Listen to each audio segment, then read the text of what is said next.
소망 없이 어둠 가운데 죄 가운데 살아가던 저희를 불러 하나님의 자녀 삼아주시고 또 저희에게 주님을 위해서 복음을 위해 살아갈 수 있도록 시간과 여건을 허락해 주셔서 감사드립니다.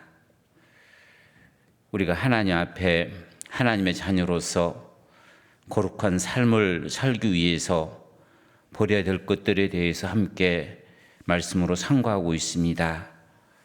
하나님의 말씀을 함께 상고하는 가운데 우리 삶 속에서 버려야 될 것들을 버릴 수 있는 우리 될 수 있도록 도와주셔서 주님 앞에 섰을 때 주님의 귀한 자녀로 합당한 자녀로 쓸 수 있는 우리 모두가 될 수 있도록 주님께서 우리 삶을 인도해 주시기를 간구드립니다. 함께 말씀으로 상고할 수 있는 귀한 시간이 오니 주님께서 이 시간 함께 주셔서 유익한 시간 될 수 있도록 인도해 주시기를 간구드리며 언제나 우리를 사랑하시는 우리 구주 예수 그리스도 이름으로 기도드렸습니다. 아멘. 성경 말씀 민수기 14장 민수기 14장 1절로 3절 말씀입니다. 민수기 14장 1절로 3절 말씀 찾으셨으면 같이 한번 읽겠습니다. 온 회중이 소리를 높여 부르짖으며 밤새도록 백성이 곡하였더라.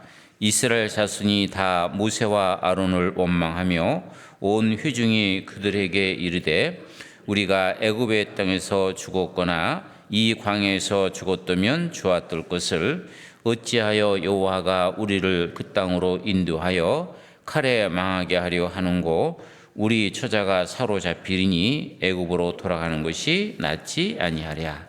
한 장 넘기셔서 26절부터 30절까지도 같이 읽도록 하겠습니다.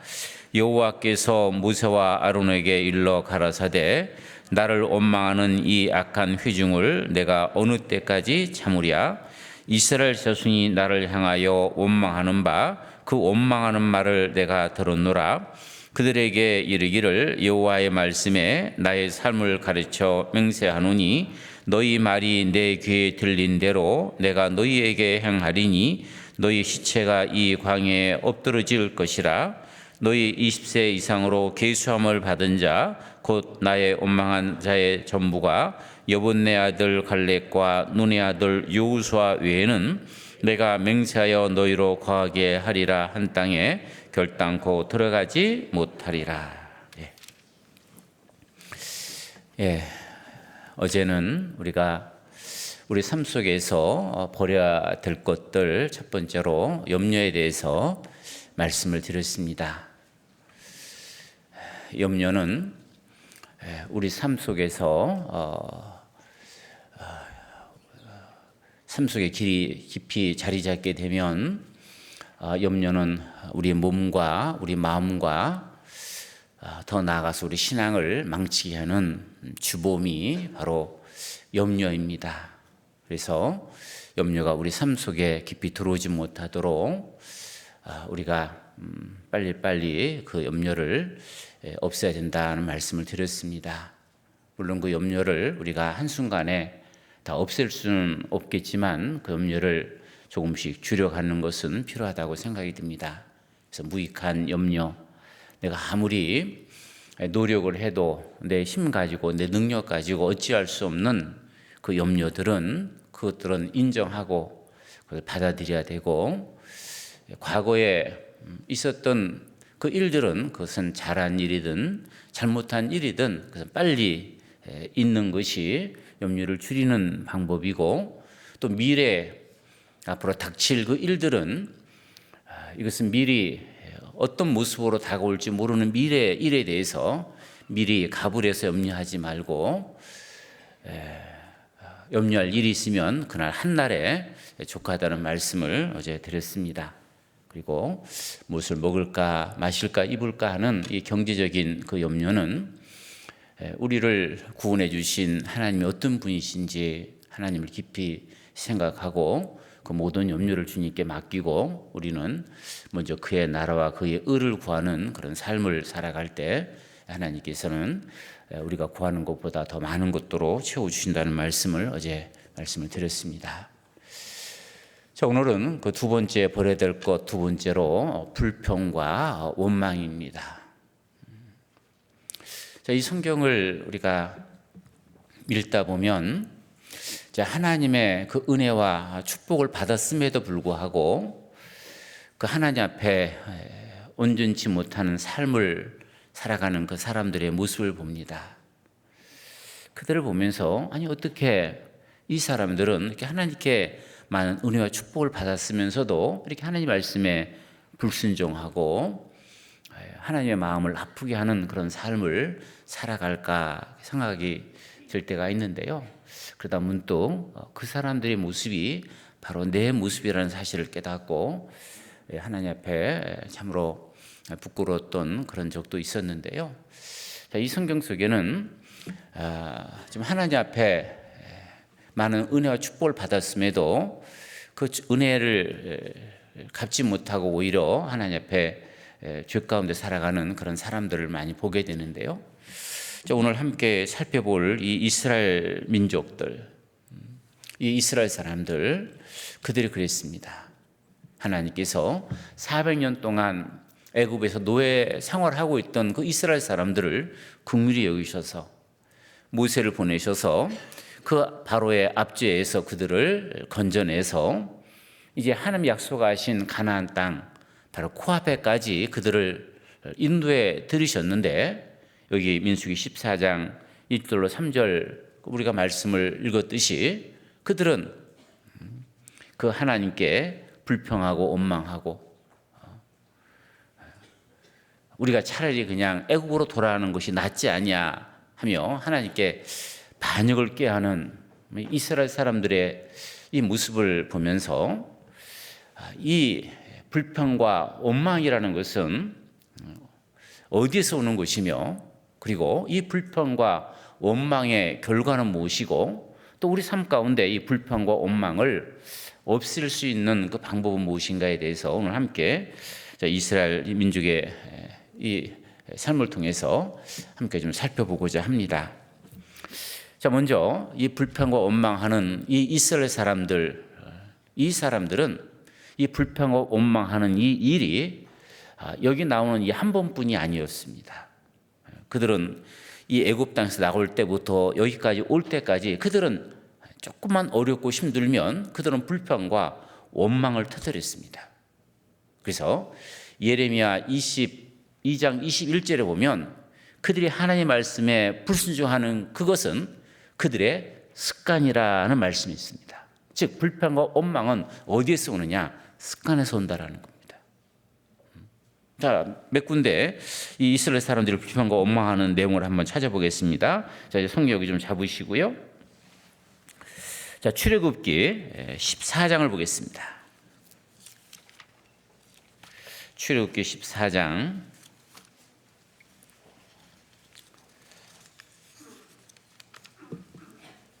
10절로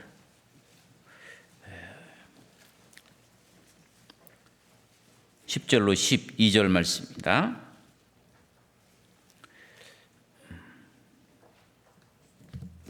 10절부터 읽어드리겠습니다. 바로가 가까이 올 때 이스라엘 자손이 눈을 들어 본즉 애굽 사람들이 자기 뒤에 미친지라 이스라엘 자손이 심히 두려워하여 여호와께 부르짖고 그들이 또 모세에게 이르되 애굽에 매장지가 없으므로 당신이 우리를 이끌어내어 이 광야에 죽게 하느뇨 어찌하여 당신이 우리를 애굽에서 이끌어내어 이같이 우리에게 하느뇨. 저기 애굽에서 나온 그때부터 벌써 이 이스라엘 사람들은 애굽 땅에 매장지가 없어가지고 우리를 이곳에 이끌어다가 죽게 하느냐라고 벌써부터 불평과 원망을 하고 있습니다. 자, 그 뒤에 16장 출애굽기 16장 3절 말씀입니다. 그들에게 이르되 우리가 애굽 땅에서 고기 가마 곁에 앉았을 때와 떡을 배부리 먹을 때와 여호와의 손에 죽었으면 좋았을 것을 너희가 이 광야로 우리를 인도하여 내어 이 온 회중으로 줄여 죽게 하는도다. 조금 지나가지고 또 이 이스라엘 사람들이 하나님과 모세에 대해서 불평하고 원망하기를 우리를 굶어 죽이려고 이곳으로 끌고 왔느냐라고 또 불평하고 원망을 터뜨립니다. 그 뒤에 출애굽기 17장 3절 말씀에도 거기서 백성이 물에 가라매 그들이 모세에 대해서 원망하여 가로되 당신이 어찌하여 우리를 애굽에서 인도하여 내어서 우리와 우리 자녀로 우리 생축으로 목말라 죽게 하느냐. 또 조금 가다가 또 그들은 불평과 원망하기를 우리를 목말라 죽이려고 끌고 왔느냐라고 또 불평과 원망을 터뜨립니다. 자, 한 절도 보겠습니다. 민수기 11장. 민수기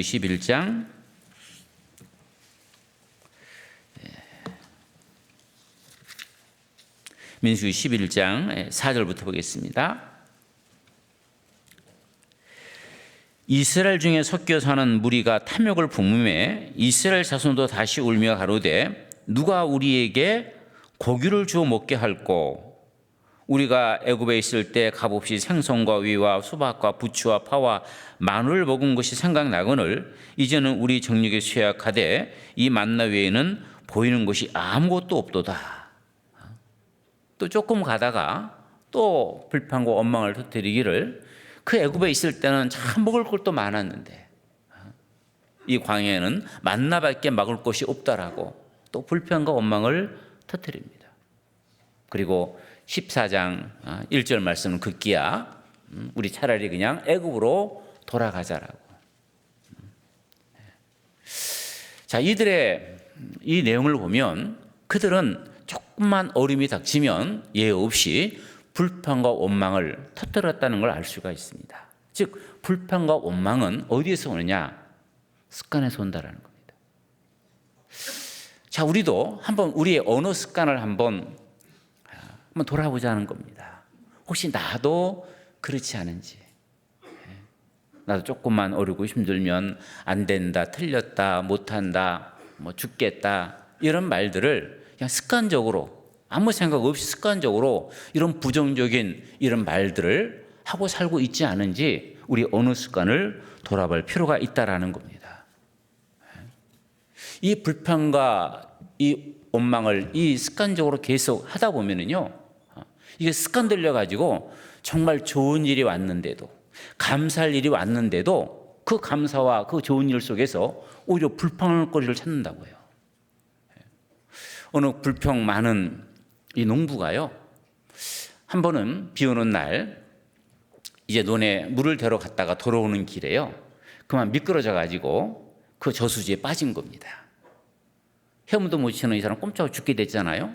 근데 마침 그 젊은 한 사람이 그걸 지나가다가 그걸 보고요, 그 저수지에 뛰어들어 가지고 그 사람을 끄집어낸 겁니다. 이게 얼마나 감사할 일이겠어요? 근데 이 불평 많은 이 농부가 뭐라고 불평하냐면요, 이왕 끄집어내려면 옷을 자꾸 끄집어내야지 머리카락을 자꾸 끄집어내가지고 한번 죽을 뻔했다고 그걸 불평하더라는 겁니다. 불평과 원망이 이거 습관을 들이게 되면요, 그 감사할 일에도 좋은 일에도 그 불평을 찾는다라는 겁니다. 그리고 이 불평과 원망은 왜 우리가 하지 말아야 되는 이유가 뭐냐면 이 불평과 원망은 자기만 망하는 게 아니에요. 이 불평과 원망을 하면 그 주변 사람도 함께 망하게 하는 것이 불평과 원망입니다. 여기 이 민수기 14장 13장에 보면 하나님께서 12명의 정탐꾼을 보내가지고 가나안 땅을 정탐하게 하잖아요. 정탐하고 돌아온 이 정탐꾼들이 보고하기를 가보니까 좋기는 좋은데 성벽도 높고 거미는 강하고 우리는 그 앞에서 메뚜기 떼 같더라. 우리는 가봐야 질 게 뻔하다. 그 얘기를 듣고 그 이스라엘 사람들이 전체가 합심해가지고 전염이 돼가지고 애국으로 돌아가는 게 낫겠다고 불평 원망 터뜨리잖아요. 불평과 원망은요, 나만 망하는 게 아니고 그 곁에 있는 사람들 함께 망하게 하는 것이 불평과 원망입니다. 그래서 여기 잠언 22장을 보겠습니다. 잠언 22장. 잠언 22장 24절 말씀입니다. 잠언 22장 24절 말씀, 24절 25절 같이 한번 읽겠습니다. 노를 품는 자와 사귀지 말며 울분한 자와 동행하지 말지니 그 행위를 본받아 네 영혼이 올무에 빠질까 두려움이니라. 노하는 자, 불평하는 자, 원망하는 자, 이들과 사귀지 마라. 울분한 자와 동행하지 마라. 왜? 너도 그와 같을까 두렵다 말씀하시죠. 그런 사람과 같이 어울리다 보면 함께 같이 불평하고 원망하게 된다는 거거든요. 그래서 불평과 원망이 죄라는 것을 생각하셔야 됩니다. 특히나 교회 안에서 그 교회 일에 앞장서 열심히 하시는 분들이 있습니다. 그 하시는 분들 그 일이 설령 내 마음에 좀 맞지 않다 할지라도 그 문제 가지고 불평과 원망하면 안 됩니다. 오히려 그분들을 위해서 기도해주고 격려해주고 칭찬해주고 용기주고, 그래야 앞장서 하시는 분들이 힘이 나서도 열심히 하는데 계속 뒤에서 이러니 저러니 불평과 원망하게 되면요, 하고 마음이 없습니다. 돈 받고 하는 것도 아니잖아요. 주님을 위해서 교회를 위해서 열심히 하는데 그거 가지고 자꾸 뒤에서 뭐라 하면요, 할 마음이 없습니다. 함께 망하는 거라는 겁니다. 이 기러기는 4만 킬로를 날아간다고 그러잖아요. 근데 맨 앞장서서 날아가는 이 기러기가 제일 힘이 듭니다. 그래서 뒤에 있는 기러기들은 끼륵끼륵 소리를 내면서 같이 날아가는데요, 이 끼륵끼륵 소리 내는 그 이유가요, 그게 응원의 소리랍니다. 힘내라고, 우리가 응원하고 있다고 힘내라고 응원의 소리랍니다. 앞장서 일하시는 분들에 대해서 우리가 응원해야 됩니다. 더 열심히 하고 더 잘하시라고 기도해주고 격려해주고 응원해주고 용기주고, 그래야 더 힘을 얻고 더 주를 위해서 힘있게 할 수 있고, 그래야 교회가 부흥되고 하나님의 역사가 강하게 나타나는 겁니다. 그래서 불평과 원망은 습관에서 온다라는 거 생각하시고요. 혹시나 그런 잘못된 어느 습관이 있는지를 한번 돌아보고 있다면요, 그거 빨리 버려야 됩니다. 자, 그리고 이 이스라엘 백성들이 불평과 원망을 터뜨렸던 두 번째 그 이유는 그들이 애굽을 바라봤기 때문에 그랬습니다. 애굽. 이 성경의 애굽은요, 세상을 얘기를 하고 있죠. 그들이 불평과 원망하는 아까 내용 몇 가지 살펴봤는데 그 속에서 계속 반복적으로 들어가는 단어 하나가 있습니다. 그것이 바로 애굽입니다. 애굽에 매장지가 없어서 그걸 끌고 왔느냐. 그 애굽에 있을 때는 파도 먹고 마늘도 먹고 부추도 먹고 먹을 거 많았다. 우리 차라리 그냥 애굽으로 돌아가자. 그들의 불평과 원망 속에는 항상 애굽이라는 단어가 들어있었습니다. 애굽. 물론 이 광야보다는 애굽이 낫죠. 그렇죠? 광야보다는 애굽이 훨씬 낫습니다. 자, 그러나 하나님께서 이스라엘 민족을 그 애굽에서 건져내신 것은요, 광야에 끌고 와서 고생시키려고 끌고 나온 게 아니잖아요. 인도하게 게 아니잖아요. 그들의 목적지는 정해져 있습니다. 가나안 땅, 젖과 꿀이 흐르는 가나안 땅을 들어가게 하기 위해서 그들을 애굽에서 건져내신 겁니다. 그런데 그들은 잠시 걷는 이 광야길, 그게 험하고 힘들다고 그들은 불평과 원망을 터뜨렸다라는 겁니다. 그래서 여기 신명기 8장에 보면, 신명기 8장 2절 말씀에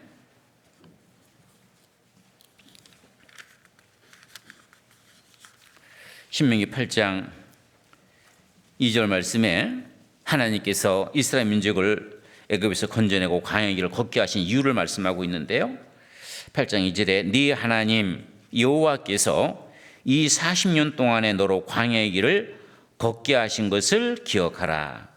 이는 너를 낮추시고 시험하사 네 마음이 어떠한지 그 명령을 지키는지 아니 지키는지 알려하려 하심이라. 하나님께서 40년 동안 이 광야의 길을 걷게 하신 그 이유를 여러 가지를 말씀하시면서 그 뒤에 16절 말씀입니다. 네 열조가 알지 못하던 만나를 광야에서 내게 먹이셨나니 이는 다 너를 낮추시고 너를 시험하사 그 뒤에 같이 읽겠습니다. 마침내 네게 복을 주려 하심이니라.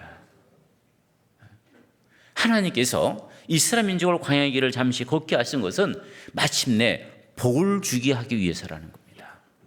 그래서 우리도 마찬가지입니다.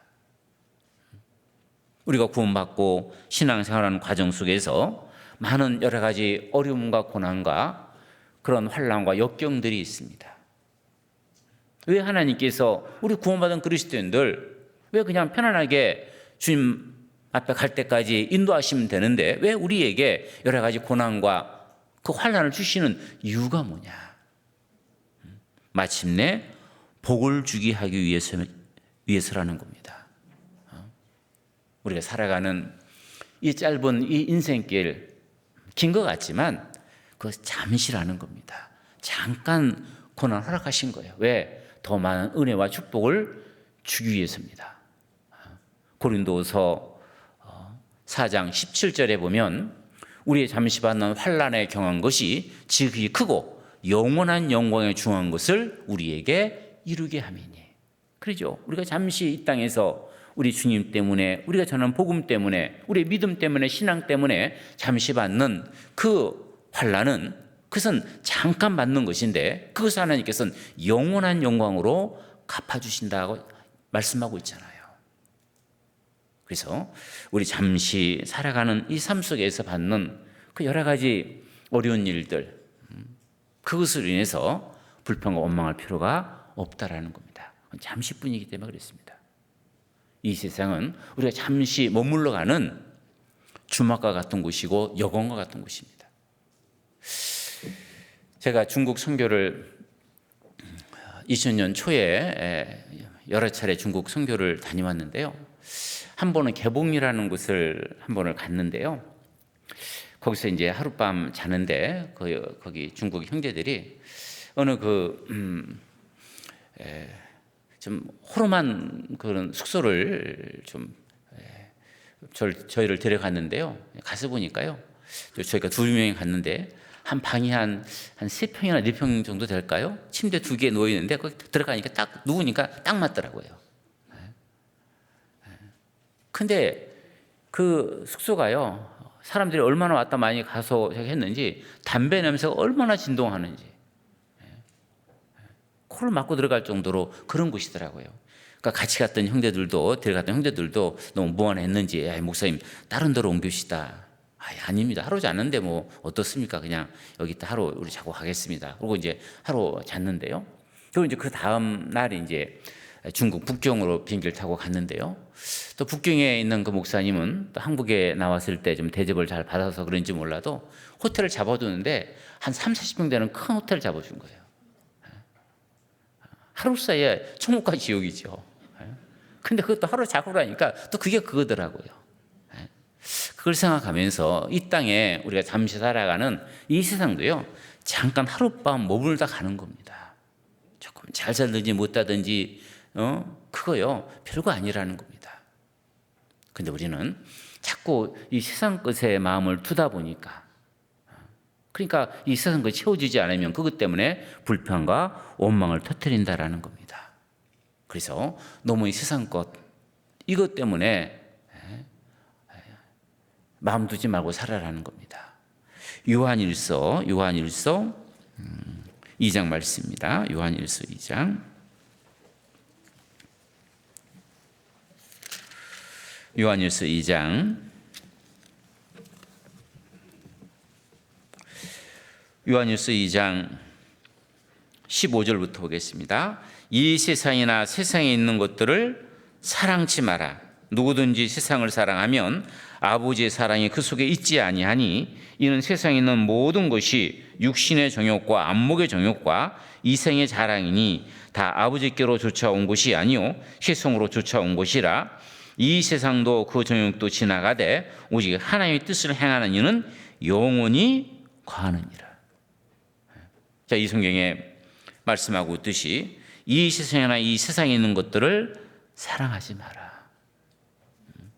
왜? 그것들은 다 지나갈 것이라는 겁니다. 없을 것이라는 겁니다. 우리가 주님 앞에 섰을 때 남는 것은 주님 위해서 살아간 삶과 그리고 주님 위해서 살아간 사람만이 남습니다. 이스라엘 사람들이 바벨론에 70년 동안 끌려갔다가 그들이 돌아와서 제일 먼저 한 것이 성벽과 그리고 하나님의 성전을 건축하는 일을 했습니다. 그것이 역대 상하에 보면 쭉 나오죠.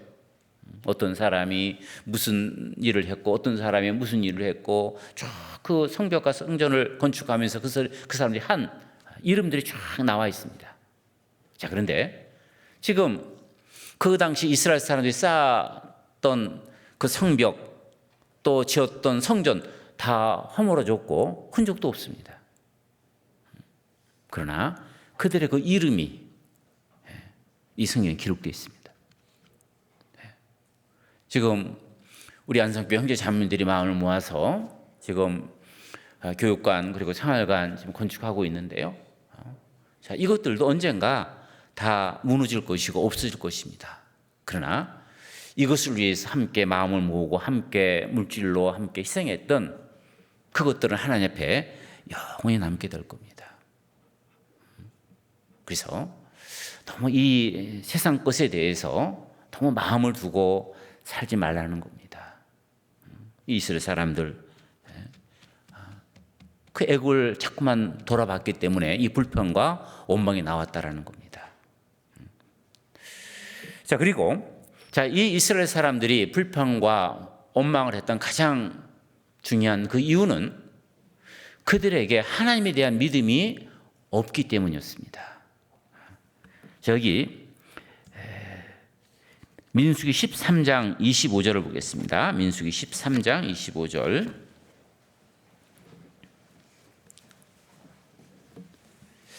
민수기 13장 25절입니다.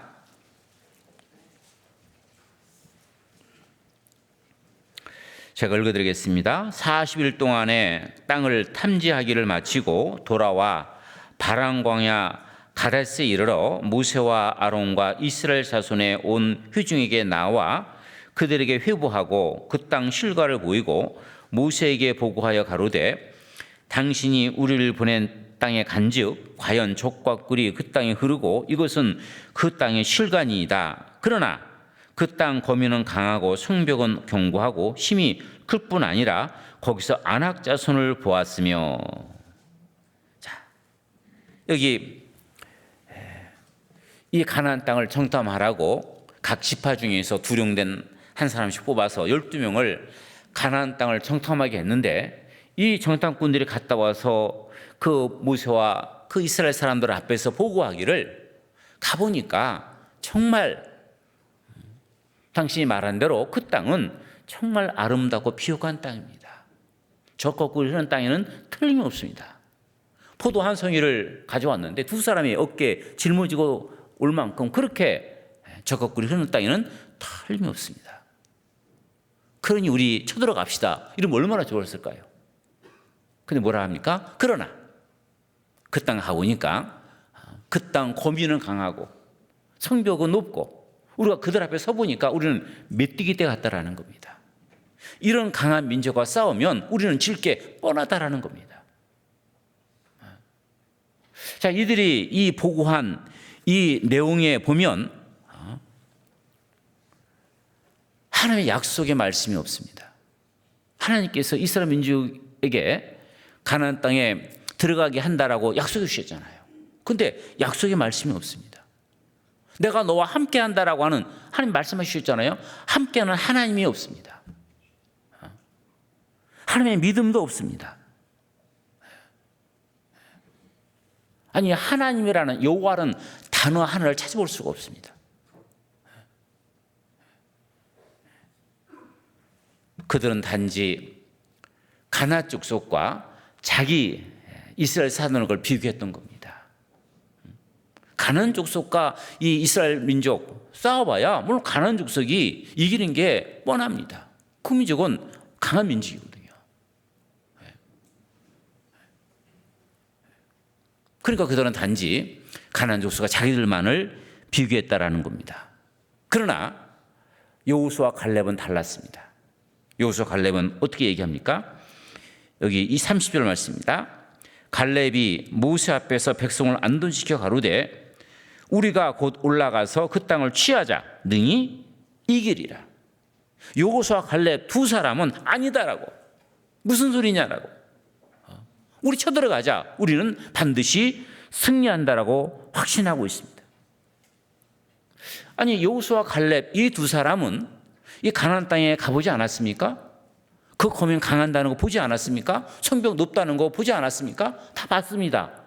봤음에도 불구하고 왜 이긴다라고 이렇게 큰 소리 치고 확신하는 이유가 어디 있겠습니까? 그 이유는 바로 14장 8절 말씀입니다. 14장 8절. 여호와께서 우리를 기뻐하시면 우리를 그 땅으로 인도하여 들이시고 그 땅을 우리에게 주시리라. 이는 과연 적고 꿀이 흐르는 땅이니라. 오직 여호와를 거역하지 마라. 또 그 땅 백성을 두려워하지 마라. 그들은 우리 밥이라. 그들이 보호자는 그들에게 떠났고 여호와는 우리와 함께 하시느니라. 그들을 두려워 말라. 자, 여호수아 갈렙 이 두 사람은 왜 승리한다라고 이긴다라고 확신한 이유가 뭐냐? 그 이유를 여기 말씀하고 있죠. 하나님이 기뻐하시면, 우리가 하나님을 거역하지 아니하면, 하나님이 우리와 함께 하시면 그들은 우리의 밥이라는 겁니다. 물론 우리가 이 가나안 족속과 싸우면 우리가 질 게 뻔하지만, 그러나 하나님이 우리 편이면, 하나님이 우리와 함께 하시면 하나님은 그들보다 강하지 않느냐라는 겁니다.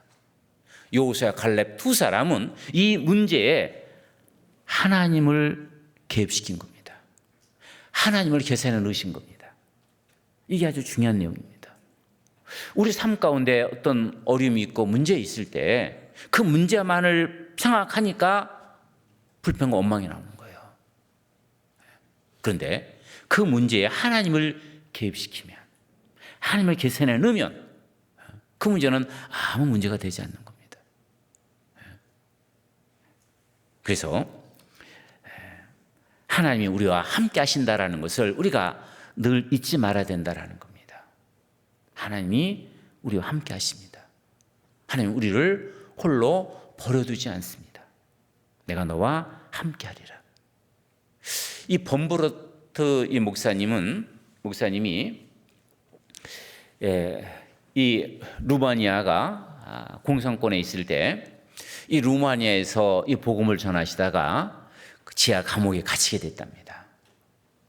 지하 감옥에 갇힌 이 목사님은 이제 언제 자기가 죽을지 모르는 두려움이 엄습해 왔는데, 마음이 두려움이 있어서 그런지 성경을 읽는데 자꾸 두려워하지 말라는 말씀이 자꾸 자기 눈에 들어오더라는 거예요.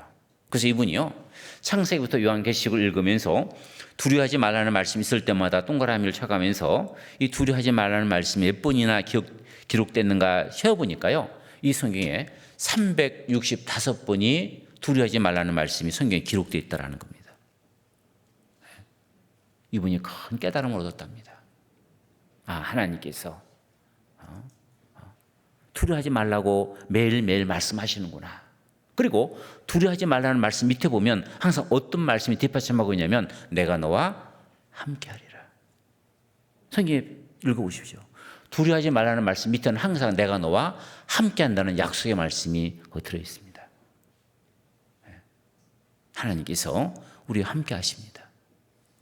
우리와 함께 하시는 하나님, 그 하나님은 우리 모든 삶을 아시고 모든 것을 아시고 또 모든 걸 할 수 있는 전지전능하신 분이 바로 하나님이시잖아요.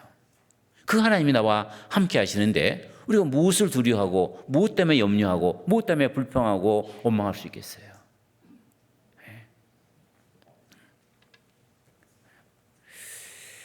이 미국의 이 테니스라고 하는 테니스 주의 이 침례 교회에서요, 한번 큰 불이 났답니다. 불난 그 날 요일이 토요일이고요. 그 시간이 4시 30분이었답니다. 자, 그런데 그 불났는데 한 사람도 죽은 사람이 없었답니다. 근데 사실은 그 시간으로 따지면 이 침례교회에서요, 토요일마다 주일날 찬양하기 위해서 4시가 되면은요, 모든 찬양대원들이 모여가지고 찬양 연습을 하고 있을 시간이라는 거예요. 4시부터 5시까지 찬양 연습을 하는데, 근데 이 찬양대 지휘하시는 분이 얼마나 엄하신 분인지 그 찬양대가 형성된 후에 한 번도 지각한 사람이 없었다라는 거예요. 한 명도. 근데 그 불난 그날따라 한 사람도 참석하지 않은 거예요. 어쩐 일인가 알아봤더니 어떤 사람을 시간 맞춰서 가야 되는데 아이가 너무너무 보채가지고 아예 달래느냐라고 참석 못한 거예요. 한 사람은 그 교회당 가기 위해서 버스를 탔는데 깜빡 졸아가지고 그 교회당을 지나친 겁니다. 한 사람은 교회당 앞에까지 갔는데 다른 생각이 있었는지 그냥 스쳐 지나가 버렸다는 거예요. 이런저런 이유로 인해서 17명 전원이 한 사람 참석을 안 했다는 거예요. 그 신문 기사에 이것은 기적이다라고 해서 대서특필이 나온 적이 있습니다. 물론 기적이죠. 그러나 하나님이 함께 하신 거고 하나님이 도와주신 겁니다. 자, 하나님께서 늘 우리와 함께 하십니다. 그걸 우리가 좀 잊지 않았으면 좋겠습니다. 그래서요, 저는 우리 성도들에게 이 성경 중에 암송해야 될 것 중에 하나를 꼽는다면 시편 121편을 암송하라고 제가 늘 강조를 합니다. 보세요. 시편 121편 한번 보겠습니다. 시편 121편.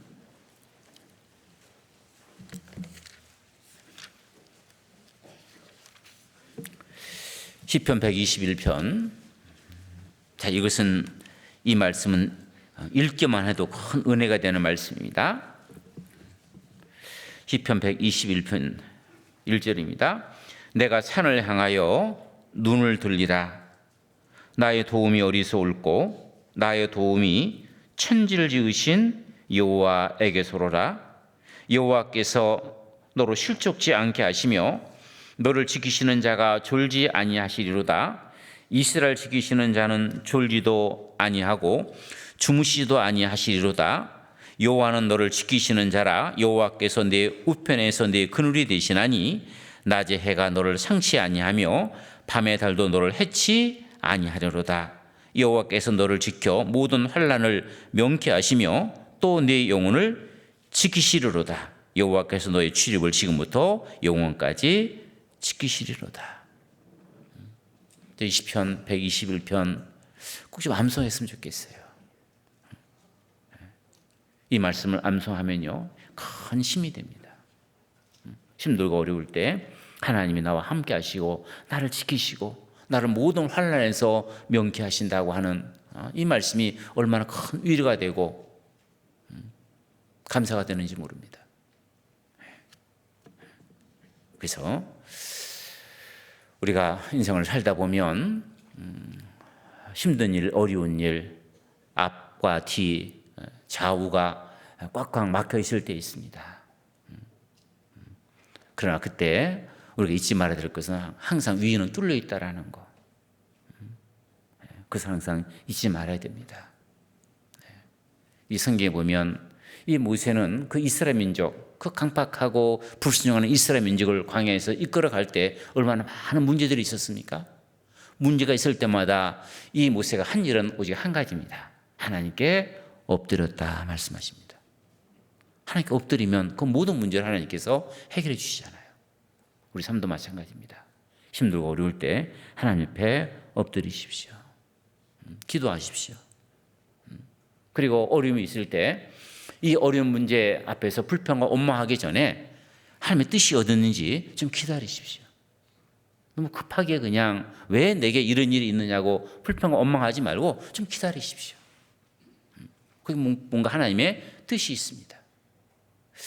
저는 제 방에 지금 어항에다가 물고기를 놓고 좀 키우고 있는데요. 자, 가끔씩 이제 물고기 이제 그 어항에 담긴 물이 좀 이렇게 깨끗한 물로 좀 바꿔주려고 이제 물고기를 이렇게 좀 채로 이렇게 잡으려고 하면 물고기 막 죽는다고 막 도망다닙니다. 야야야, 너 좀 가만히 좀 있어. 너 또 환경 좋게 바꿔주려고 내가 그래. 그러면 사람들은 막 죽는다고 도망다녀요. 물론 물고기 그냥 그 채로 이렇게 끄집어내 가지고 잠시 나오 조금 고통이 있겠죠. 근데 그것은요 더 좋은 환경을 바꿔주려고 하는 제 마음이 있거든요. 근데 그걸 모르고 그냥 막 죽는다고 막 도망다니는 모습 보면서 이게 우리 모습이 아닌가 하는 더 좋은 걸 주기 위해서 잠시 우리 고난도 잠깐 허락하시는데 그걸 참지 못하고 왜 내게 이런 고난을 주느냐고 불평 원망하는 그 우리 모습을 한번 좀 돌아보게 되는데요. 좀 문제가 있고 어려움이 있을 때 좀 잠시 기다리는 거 필요하다고 봅니다. 자, 그리고 이제 이 불평의 결과가 어떤 건가 한번 보겠습니다. 자, 민수기 14장 말씀입니다. 민수기 14장 26절부터 보겠습니다. 민수기 14장 26절부터 여호와께서 모세와 아론에게 일러 가라사대 나를 원망하는 이 악한 회중을 내가 어느 때까지 참으랴. 이스라엘 자손이 나를 향하여 원망하는 바 그 원망하는 말을 내가 들었노라. 자, 하나님께서 그 불평과 원망을 터뜨리는 이 이스라엘 사람들 보다 도저히 참지 못하고 주님께서 지금 하나님께서 하시는 말씀입니다. 28절 그들에게 이르기를 여호와의 말씀에 나의 삶을 가르쳐 맹세하노라. 너희의 말이 내 귀에 들린 대로 내가 너희에게 행하리니 너희 시체가 이 광야에 엎드러질 것이라. 자, 하나님께서 말씀하시기를 이스라엘 사람들이 그 내 귀에 들린 대로 이스라엘 사람들은 껄핏하면요 차라리 죽는 게 낫겠다. 껄핏하면 그 얘기했거든요. 내 귀에 들린 대로 너희가 너희에게 행하리니. 여호수아 갈렙 두 사람 외에 모든 사람이 광야에서 죽으리라. 내 귀에 들린 대로 행했다라는 겁니다. 죽는다 했으니까 죽으라는 겁니다. 너희들 말 그대로 내가 너희 그대로 돌려주겠다라는 겁니다. 불평과 원망은 하늘로 쏘아올린 화살 같다는 말이 있습니다. 이 로마의 시저가요 한 번은 사냥을 나가라고 날짜를 잡았는데 갑자기 날씨가 안 좋아가지고요 화가 난 이 시저가요 하늘의 신 제우스에게 활을 쏘라 그랬답니다. 부하들이 하늘에다 활을 쐈답니다. 어떻게 됐을까요? 그런 많은 부하들이 하늘 올라갔다 내려오는 화살을 맞아가 죽었다라는 겁니다. 불평과 원망을 하늘로 쏘아올리는 화살과 같이 자기의 그대로 돌아온다라는 거예요. 못 살겠다는 사람, 잘 사는 사람 봤습니까? 못 살더라고 진짜. 죽겠다는 사람 그 사람 잘 지켜봐야 됩니다. 잘못하면 죽어요 그 사람이요. 자기 말한 대로 돌아갑니다. 그래서 고린도전서 10장 말씀입니다. 고린도전서 10장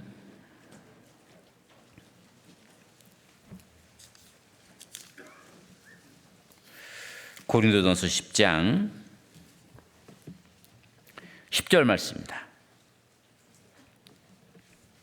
저희 중에 어떤 이들이 원망하다가 멸망시키는 자에게 멸망하였나니 너희는 저희와 같이 원망하지 마라. 저에게 당한 이런 일이 거울이 되고 또한 말세를 만난 우리로 경계로 기록하였느니라. 자, 이스라엘 백성들이 광야에서 행했던 그 일들을 쭉 말씀하시면서 10절 말씀에 어떤 이들이 원망하다가 멸망시키는 자에게 멸망하였나니 너희는 저희와 같이 원망하지 마라.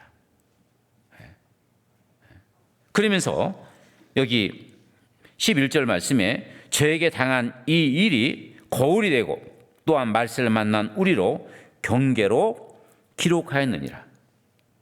이 말이 뭔 말입니까? 이 일은 이스라엘 사람들로 그치는 게 아니라는 겁니다. 우리도 똑같이 적용된다라는 겁니다. 불평과 원망을 터뜨리며 살아가는 그 사람들, 이스라엘 사람들이 망한 것처럼 너희도 그 말대로 망한다라는 겁니다.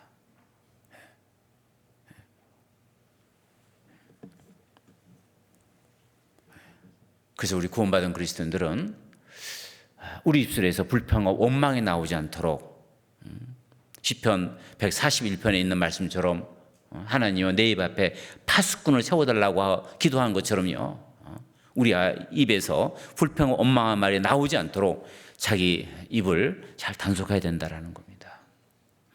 왜? 그 말 그대로 돌아가기 때문에 그렇습니다. 불평과 원망은 우리 삶의 불행을 부르는 통로입니다. 불행하고 싶다면 계속 불평 원망하는 그런 말하며 사십시오. 틀림없이 그 사람 불행해질 겁니다. 자, 그러면 이제 이 불평과 원망을 없애는 방법이 뭘까요? 자, 이 불평과 원망은 습관에서 온다는 말씀을 드렸죠. 자, 그러면 불평과 원망의 반대말이 뭘까요? 반대말. 불평과 원망의 반대말은 감사입니다. 그렇다면 불평과 원망은 습관에서 오고 그 불평 원망을 터뜨리고 살면 불행한 인생이 된다고 한다면, 반대로 감사를 습관을 들이게 살면, 그러면 우리 삶은 행복한 인생이 되겠죠. 그렇습니다. 불평과 원망을 없앨 수 있는 가장 좋은 방법은 우리 입에서 감사를 달고 사는 겁니다. 감사하는 삶, 감사를 습관을 들이는 삶, 그 삶을 우리가 살아간다면 그 삶은 우리 삶에 행복을 불러드릴 겁니다. 그래서 우리 구원받은 그리스도인들은 감사하는 사람이 되어야 됩니다. 감사하는 자가 되어야 됩니다. 성경 골로새서 3장 말씀입니다. 골로새서 3장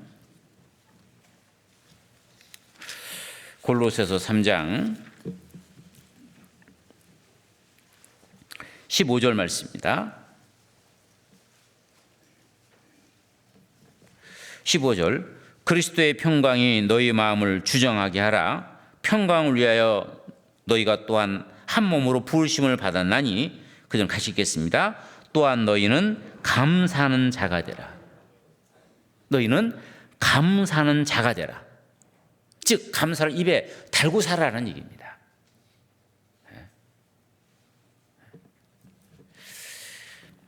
영국의 매튜 헨리라고 하는 목사님이 계신데, 이 목사님의 별명이 감사 목사님입니다.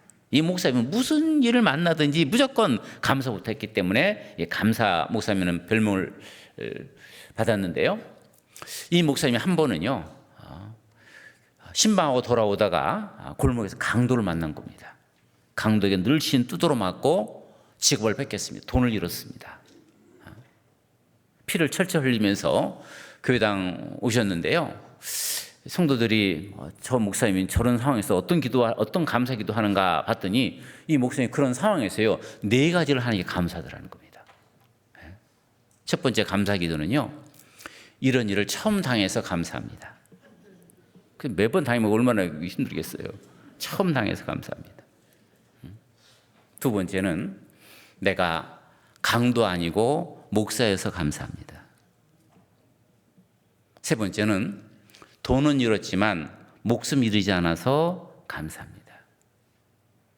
네 번째는 설령 목숨을 잃는다 할지라도 영생 얻어서 감사합니다. 자, 우리 같으면요, 주님이 일을 하는 데다가 왜 내게 이런 어려움을 주십니까 하고 하나님께 불평과 원망이라도 한번 나올 수 있을 법한데, 오히려 그걸 가지고 4가지를 찾아서 감사하다라는 거예요. 어느 분이 이런 설교를 듣고요, 나도 좀 감사 좀 해야겠다 싶어가지고 설교 끝나고 집에 돌아가서 버스를 탔는데요, 옆자리 이렇게 뚱뚱한 아주머니가 옆에 앉아 계시더래요. 앉더라는 거예요. 그러면서 코너 돌 때 막 밀어붙이는데 죽겠더라는 거예요. 이분이 이런 상황에서 내가 어떤 것을 감사할까 생각하다가요, 하나님께 이렇게 기도했답니다. 하나님, 이 여자가 내 마누라가 아닌 걸 감사합니다. 맨날 같이 타 입고 다녀야 되잖아요. 자, 그래서 우리 삶 속에 이 감사를 해야 된다라는 겁니다. 이 감사를 습관을 들이면 이 감사는 감사를 낳고 또 감사는 감사를 낳습니다. 즉, 이 감사하는 습관 들이면 하나님이 계속 감사할 수 있는 것들을 계속 우리에게 부어주신다라는 겁니다. 어느 기상학자가요, 저 중동 지역하고 그리고 저 브라질의 아마존강 유역하고 강수량을 이렇게 조사를 해봤는데, 이 중동 지역은 비가 거의 내리지 않고 그래서 땅이 이렇게 메마른데, 이 아마존강 유역은요 계속 비가 내리더라는 거죠. 그 이유가 무엇인가 알아보니까 너무나 간단하더라는 거예요. 이 중동 지역은 수증기를 위로 못 올려보내는데, 이 아마존강 유역에서는 계속 수증기를 위로 올려보내가지고 그것이 구름이 돼가지고 계속 비가 내리더라는 거죠. 우리 삶 속에 계속 감사를 하나님께 드리면 하나님은 계속 그 감사할 수 있는 은혜의 단비를 계속 우리에게 내리신다라는 겁니다. 그래서 감사는 감사를 낳는다. 감사를 좀 어떤 감사를 할지 한번 감사를 한번 찾아보라는 거예요. 하나님께 기도하는 가운데 뭘 달라는 기도보다는 감사 기도를 좀 많이 하라는 겁니다. 하나님이 두 천사에게, 한 천사에게는 강구 바구니를, 한 천사에게는 감사 바구니를 들려줘가지고 이 지상에 내려보냈는데요, 올 때 보니까 뭐 달라고 하는 감사 바구니는 가득가득 채워 있는데 하나님 감사합니다. 감사 바구니는 몇 개 안 들어있다라는 겁니다. 텅텅 비어 있다라는 겁니다. 많은 분들이 하나님께 뭘 달라고 하는, 이거 주시고 저거 주시고 달라는 그런 간구는 많이 하시는데 하나님 감사합니다. 감사 기도는 너무너무 적게 한다라는 거예요. 그래서 좀 감사를 우리 삶 가운데 좀 찾아서 좀 감사하는 습관을 좀 들였으면 좋겠습니다. 그 미국의 토크쇼의 여왕인 오프라 윈프리라고 하는 이분은요, 어렸을 때 삶이 참 불행한 삶을 사셨습니다. 그랬던 그녀가 성경을 통해서 예수님을 만난 후에 그의 삶이 바뀌게 됩니다. 그리고 가장 미국에서 영향력 있는 그런 여자가 되는데요. 자, 이분이 한 그 쇼에서 나와서 그런 얘기를 했습니다. 자기는 매일매일 감사 노트에다가 감사를 적는다.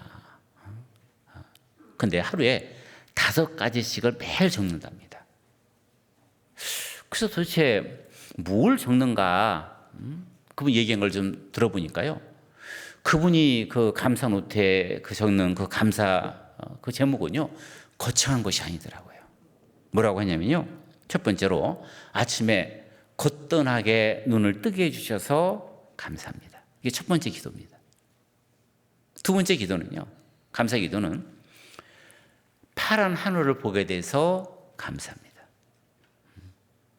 어쩌다가 이 출근하러 가다 보면 날씨가 아주 맑게 해서 파란 하늘 볼 수 있잖아요.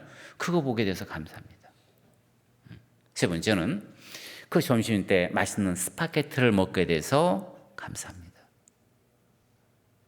네 번째는 그 얄미운 회사 동료 그들 용서할 수 있는 마음 주셔서 감사합니다. 다섯 번째는 좋은 책 써준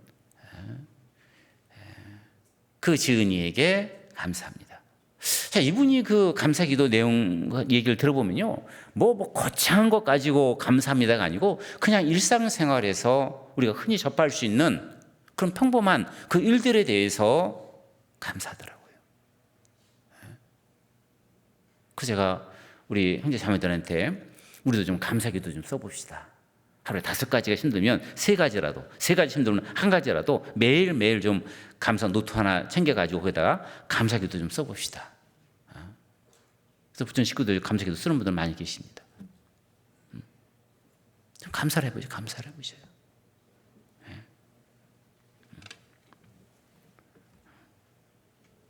하나님께서도 우리가 감사를 표현하는 삶을 살아가기를 원하십니다. 어느 분 이런 말씀드리니까요. 이건 뭐 그냥 하나님께 감사하는 거 하나님 다 아실 텐데 굳이 그냥 감사합니다고 표현할 필요가 있을까요? 하는데요. 그렇지 않아요. 네. 누가복음 17장을 보겠습니다. 누가복음 17장.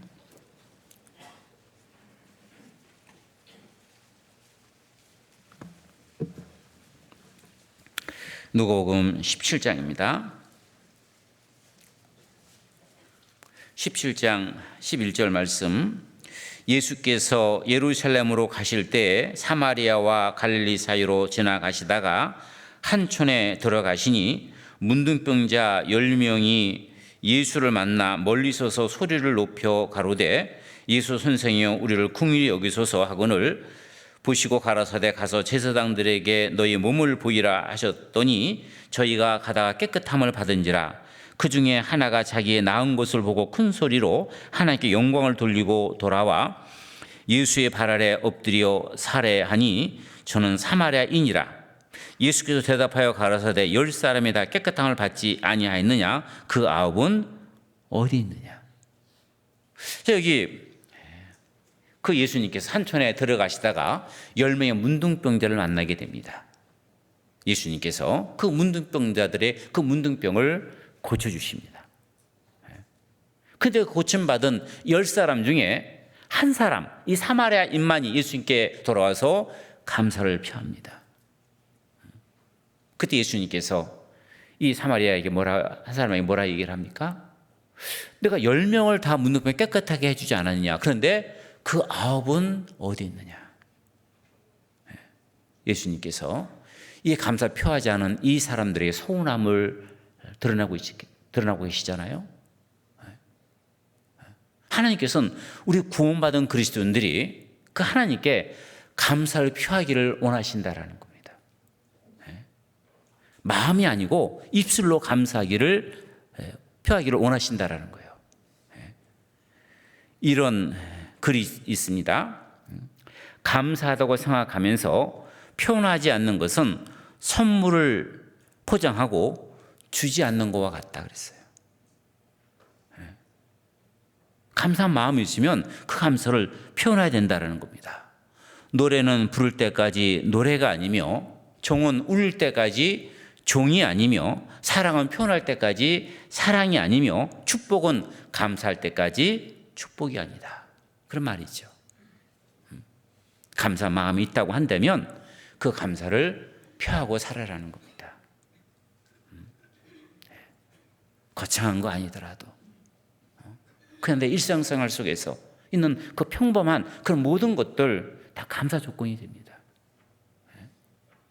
우리는 큰 것을 감사하려고 하니까 감사할 것이 없다고 생각하는데 그렇지 않아요. 그냥 하루 일상 그냥 아무런 일 없이 하루 일상 평범하게 보낸 게 이게 얼마나 큰 감사인지 아십니까? 어느 분 그러시더라고요.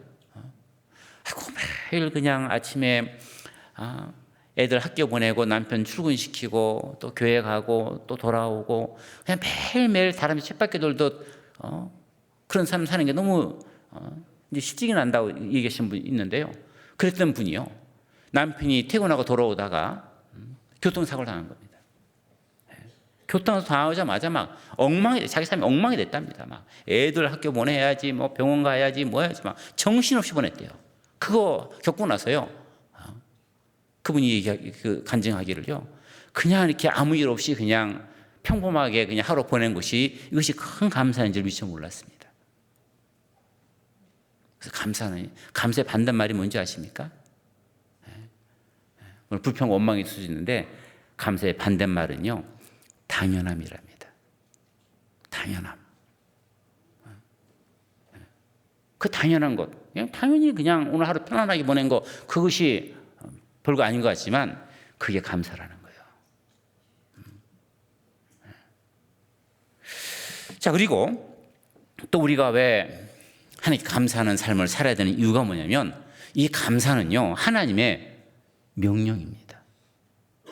이건 해도 되고 안 해도 되는 게 아니고 구원받은 그리스도인은 마땅히 해야 될 하나님의 명령이기 때문입니다. 데살로니가전서 5장 말씀입니다. 데살로니가전서 5장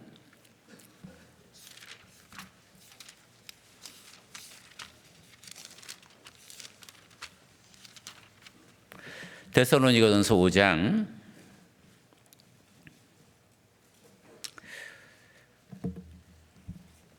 16절부터 보겠습니다. 항상 기뻐하라, 쉬지 말고 기도하라, 범사에 감사하라. 이는 그리스도 예수 안에서 너희를 향하신 하나님의 뜻이니라. 자, 여기 18절 말씀에 범사에 감사하라. 이는 그리스도 예수 안에서 너희를 향하신 하나님의 뜻이다.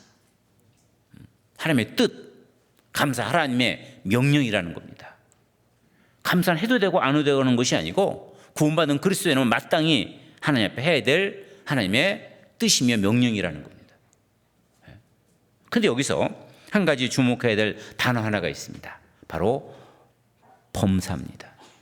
범사. 이 범사라는 무릎범 일사, 모든 일입니다. 감사는 감사할 일에만 감사하는 게 아니고 그 일이 설령 감사할 일이 아닐지라도 하나님은 그 일에 대해서 감사하라는 겁니다. 좋은 일이든 안 좋은 일이든 기쁜 일이든 슬픈 일이든 행복한 일이든 불행한 일이든 괴롭고 답답한 일이든 가슴 찢어지는 일이든 도저히 감사할 수 없는 일이든 그 모든 일이 다 이 범사 속에 들어가잖아요.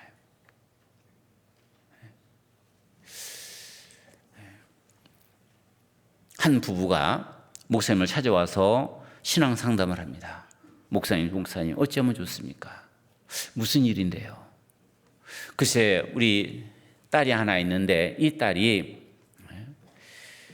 믿음 생활 좀 하다가 조금씩 세상을 향하더니 이제 아예 교회를 안 나왔습니다. 한동안 안 나왔습니다. 그러더니 어제 우리 딸이 그냥 어느 남자 만나가지고 집을 나가버리고 말았습니다. 어찌하면 좋습니까? 이 목사님이 그분의 얘기를 듣고 말씀하십니다. 그런데 그 일에 대해서 먼저 하나님께 감사기도 드렸습니까? 이 부부가 깜짝 놀라가지고 목사님을 잘못 알아듣는가 싶어서 다시 설명했습니다. 아니 그게 아니고요. 우리 딸이 어떤 놈팽이 만나가지고 집을 나갔다니까요. 그러니까 그 일에 대해서 하나님이 감사하라 하셨는데 감사하셨습니까? 아니 그런 말씀이 어디 있습니까? 아니 내 딸 집 나간 걸 어떻게 감사할 수 있습니까? 목사님이 이 데살로니가서 5장 18절 말씀 범사에 감사하라. 이는 그리스도 예수 안에서 너희를 향하신 하나님의 뜻이다. 이 말씀을 펴놓고 얘기하시면서 이 범사 속에는 그 딸이 집 나간 것도 포함됩니다. 먼저 그 일에 대해서 하나님께 감사하십시오. 이 부부가 집에 돌아와서 기도를 하는데 감사가 나오겠습니까? 그래도 하나님이 그렇게 하라고 하셨으니까 그 일에 대해서 하나님께 감사로 기도드렸답니다. 무슨 뜻이 있는지 모르지만 제가 하나님께 감사하겠습니다. 계속 그 기도를 드렸답니다. 그러다 어느 날 그 딸한테 전화가 온 겁니다. 제가 잘못했습니다. 다시 집에 돌아오겠습니다. 다시 집에 돌아와서 신실한 크리스천이 됐다는 겁니다. 자, 우리 삶 속에서 우리는 좋은 일에만, 감사할 일에만, 성공한 일에만, 잘된 일에만 감사하려고 하니까 감사가 좋은 겁니다. 모든 일에 감사하라. 범사에 감사하라. 내 마음에 어긋날 때, 내 마음에 맞지 않을 때 드리는 1천만의 감사 기도보다 내 마음에 어긋날 때, 내 마음에 맞지 않을 때 드리는 한 번의 감사 기도가 실은 하나님 앞에 더 값진 겁니다. 감사는 하나님의 명령입니다. 제가 어느 교회에서 목회를 할 때요, 그 자매님 한 분이 구원을 받았는데 그 자매님 남편이 의사입니다. 그것도 소아과 의사입니다. 근데 이제 그 남편 전도하는 전도가 잘 안 됐어요. 근데 그 자매님에게 좀 어렵게 아이 하나가 이렇게 생겨나서 아이를 키우고 있었는데요. 그 아이가 이제 자매님이 이제 자다가 보니까 아이가 좀 이상하더래요. 눈 떠가지고 보니까요. 아이가 이상한 거예요. 얼굴이 파래진 거예요. 그래서 남편 깨워가지고 이제 응급 치료를 했는데 이게 이제 젖이 이게 목을 넘어가지고 기도가 막혀가지고 그만 질식해가지고 결국은 죽고 말았습니다. 이 남편이요, 자기가 소아과 의사인데 자기 딸 하나 살지 못했다는 그 죄책감으로 그렇게 괴로워하고 술 먹고 그렇게 오랫동안 힘들어했거든요. 자, 그런 가정에서는 뭐라고 위로를 해야 될지 모르겠어요. 구원받은 지 얼마 안 됐는데 그런 불행한 일이 그 가정에 생긴 겁니다. 그래서 제가 할 수 있는 것은요, 뭔가 하나님의 뜻이 있을 겁니다. 너무 낙심하지 말고 하나님의 뜻을 한번 구해보십시오. 이제 그렇게밖에 말씀드릴 게 없었는데요. 이 자매님도 한동안 마음 잡지 못하고 많이 힘들어했는데요. 근데 가만히 보니까요, 그 남편이 자기 딸 하나 살지 못했다는 그 죄책감 때문에 그렇게 괴로워하고 있는 것을 모습을 보면서 뭔가 하나님의 뜻이 있겠다. 저 남편을 전도하라고 하나님께서 이런 일을 주신 게 아닐까 싶은 생각이 들어서 그 남편에게 전도했답니다. 여보, 우리 아이 만나고 싶죠? 우리 아이 만나려면 당신 구원받아야 됩니다. 우리 아이 지금 천국에 가 있는데 우리 아이 만나려면 당신이 구원받아야 아이 만날 수 있습니다. 그렇게 강박했던 그 남편이요, 아이를 다시 만날 수 있다라는 그 얘기를 듣고 마음을 열고 말씀을 들었어요. 그리고 구원받았습니다. 구원받고 난 이후에 그 가정에 하나님께 자녀를, 딸하고 아이를, 두 자녀를 그 위에 또 주셨습니다. 자, 우리 삶 가운데 설령 내 마음에 맞지 않는 그런 어떤 불행이 찾아온다 할지라도 그 불행 앞에서도 감사할 수 있는 그런 사람이 되어야 됩니다. 그 문제 앞에서 왜 내게 이런 일이 있느냐고 불평하고 원망하는 거, 그건 올바른 그리스도인의 자세가 아닙니다. 제가 한 어떤 글을 보니까요, 그 글 제목이 왜 하필이면 납니까? 그걸 제목입니다. 이거 미국에서 한 테니스 크리스찬 이 선수가 있었는데요. 이분이 이제 테니스 선수로 이름도 날리고 많은 재물도 얻고 가정도 꾸리고 이제 귀한 자녀들도 다 얻고 뭐 조금도 부러워할 곳이 없는 그런 분이었는데요. 한 번 몸이 좀 안 좋아서 병원에 진찰을 받았는데 암으로 판명받은 겁니다. 그것도 말기암으로. 이분이 그 암에 걸린 이분이 하나님 앞에 기도했던 내용이 바로 그 내용입니다. 왜 하필이면 납니까? 왜 하필이면 납니까? 내 사랑하는 아내, 내 귀여운 자녀들 어찌하라고 왜 하필이면 그 많은 사람들 가운데 하필이면 납니까? 내가 하나님을 잘 섬기지 않았습니까? 근데 왜 하필이면 납니까? 라는, 이분은 자기가 죽는다는 그 문제보다도 내가 하나님을 잘 섬기고 살아가는데 왜 하필이면 내게 이런 일을 주셨는지 그것이 이해가 안 돼서 하나님께 울부짖었던 겁니다. 왜 하필이면 나냐고. 근데 이분이 기도하는 가운데 한 가지 깨달은 게 있었다라는 겁니다. 뭘 깨달았느냐? 하필이면 왜 납니까? 라는 이것이 이번뿐만이 아니었다는 걸 깨달은 거예요. 하필이면 많은 나라들 가운데 자기를 가장 그 기회의 땅, 미국 땅에 태어나게 하나님이 하셨고, 하필이면 많은 사람들 가운데 하필이면 자기를 구원해 주셨고, 하필이면 많은 사람들 가운데 그 착한 아내를 자기 아내로 주셨고, 하필이면 자기에게 귀여운 자녀 주셨고, 하필이면 자기에게 테니스를 잘 칠 수 있는 재능 주셨고, 하필이면 나라고 하는 것이 이번 한 번뿐이 아니고 그동안 많은, 하필이면 내게 많은 축복을 주셨다는 것을 깨달은 겁니다. 하필이면 내게 이런 축복을 주신 하나님께서 내게 이런 고난도 줄 수 있다는 것을 깨닫게 됐다는 거죠. 그래서 기쁜 마음을 가지고 생을 마감하게 됐다는 겁니다.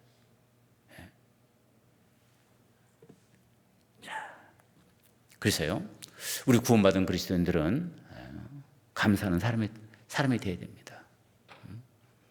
감사할 그 조건들이 너무너무 많아요. 시편 131편을 한번 읽어보시면요, 1절부터 끝절까지가 처음부터 감사로 끝납니다. 얼마나 감사할 일이 많으면 한 절 한 절마다 다 감사가 들어있을까요? 우리는 감사하는 사람이 되어야 됩니다. 제가 울산에 있을 때 그 미얀마 선교를 했었는데요.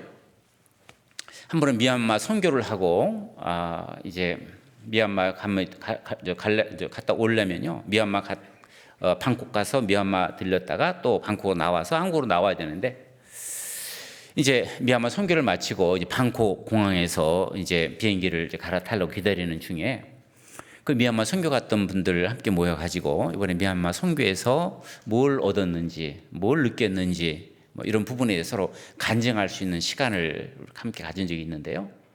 그때 한 형제님이 그런 간증하시더라고요.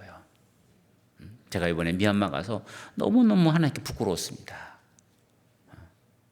그 미얀마에서 이제 그 성경 강의를 하게 되면요, 한 300~400명이 모여듭니다. 말씀 들으려고. 아침부터 저녁까지 하거든요. 그래서 이제 점심 때 뭐 그분들 다시 집에 갔다 오라 하기에, 그래서 이제 우리 보면 볶음밥이죠. 볶음밥을 이렇게 비닐에 싸가지고 이제 볶음밥을 이렇게 시켜가지고 그분들 이렇게 나눠줬는데, 뭐 우리 뭐 같이 간 선교팀도 그냥 같이 그냥 그 볶음밥을 먹었는데요. 볶음밥이 좀 냄새도 나고 우리랑 볶음은 좀 다릅니다. 좀 먹기가 좀 그래요. 그거를 같이 나눠 먹었는데요. 근데 한 형제님이 이제 그 볶음밥을 먹으면서 이거 맛 좀 없는 이런 걸 뭐 주니 어쩌느니 좀 불평이 나왔던 겁니다.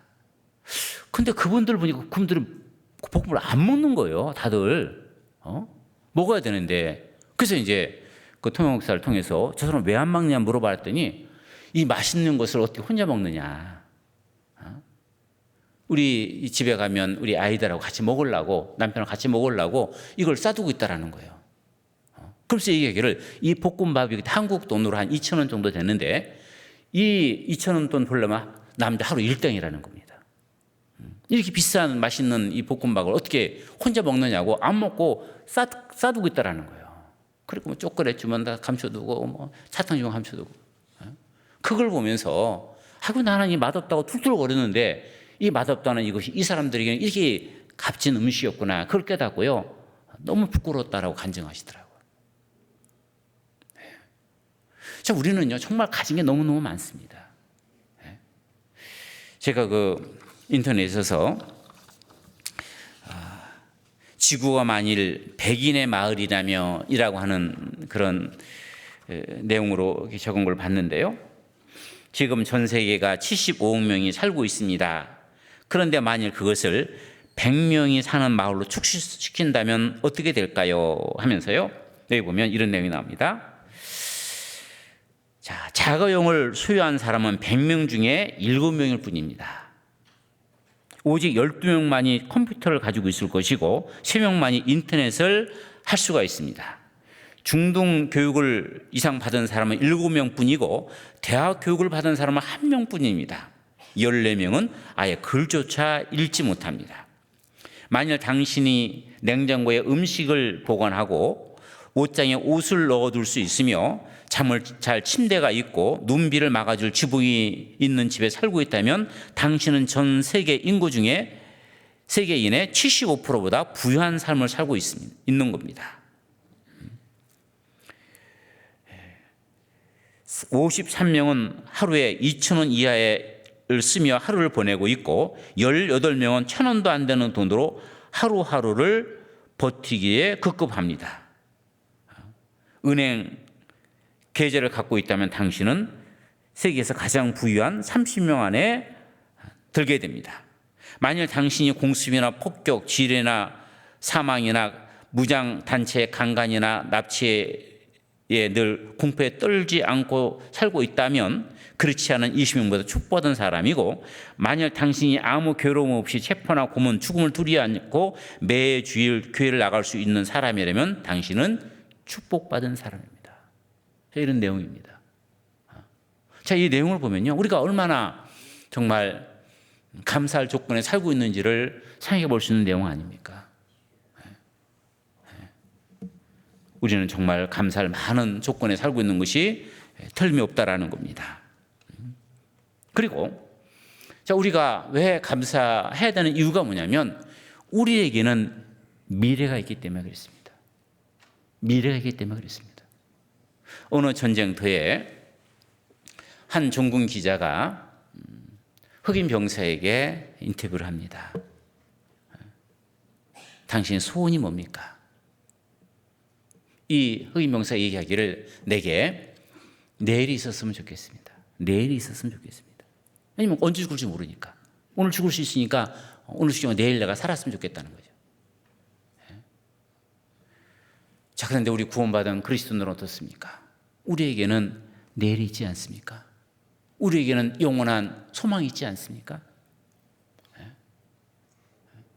우리 구원받은 그리스도인들은 우리가 장차 들어갈 아름다운 천국이 우리를 위해서 준비되어 있습니다. 그렇잖아요. 우리가 어떤 삶을 살든지 간에 우리는 잠시 잠깐 후에 주님이 계신 아름다운 천국 갈 수 있는 미래가 있습니다. 그러니 우리는 감사할 수 있지 않겠습니까? 조금 힘들고 어렵더라도 잠시 잠깐 후에 더 좋은 곳에 간다는 소망이 있으니까 우리는 감사할 수 있잖아요. 제가 울산에서 교육관을 건축을 할 때요. 그때는 뭐 강당은 굉장히 큰데 교육관을 건축했던 이유가요. 아이들 가르치는 그 강당이 지하에 있었는데요. 칙칙하고 여름에는 막 물이 스며 나오고 참 그런 곳에 아이들이 여기서 공부하는 모습이 안타까워서 이제 우리 교육관 지자에서 교육관을 짓게 됐는데요. 제가 한 번은 아이들 공부하는 데 내려가가지고 아이들한테 많이 힘들지 그랬더니 어떤 아이가 손을 번쩍 듭니다. 목사님 괜찮아요. 우리 교육관 짓잖아요. 그러더라고요. 그렇죠. 지금은 조금 힘들지만 조금 있으면 교육관 옮겨간다 생각하니까 너무너무 좋다라는 거예요. 우리 삶도 마찬가지 아닙니까? 우리는 잠시 잠깐 후에 하나님이 계신 그 아름다운 나라, 그 천국에 우리는 꼭 갑니다.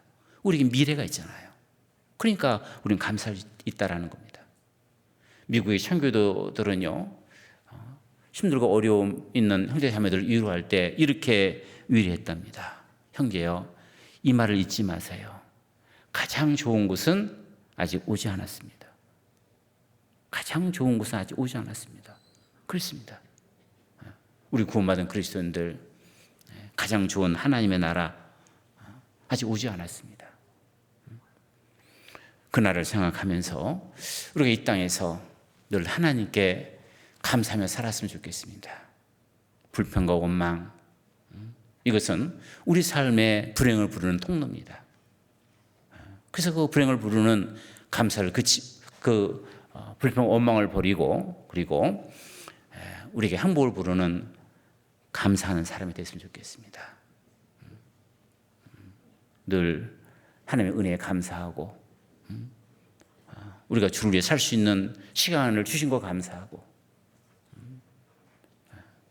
주님 맞이할 수 있는 그런 귀한 믿음 주신 거 감사하고 늘 그래서 감사하는 그런 그리스도인의 삶으로 살아가는 우리가 됐을 때 우리 삶 속에서 불행과 그 불평과 원망이 또 버릴 수 있다고 생각이 듭니다. 같이 기도하고 마치겠습니다.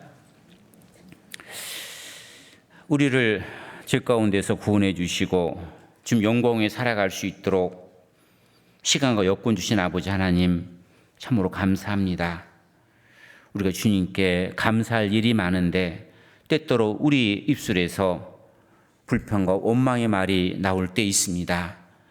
주님께서 우리 입술에서 나오는 불평과 원망의 말을 그치게 해주시고 우리 입술에서 늘 주님께 감사 드릴 수 있는 감사의 마음만 나올 수 있는 우리 모두가 될 수 있기를 간구드립니다.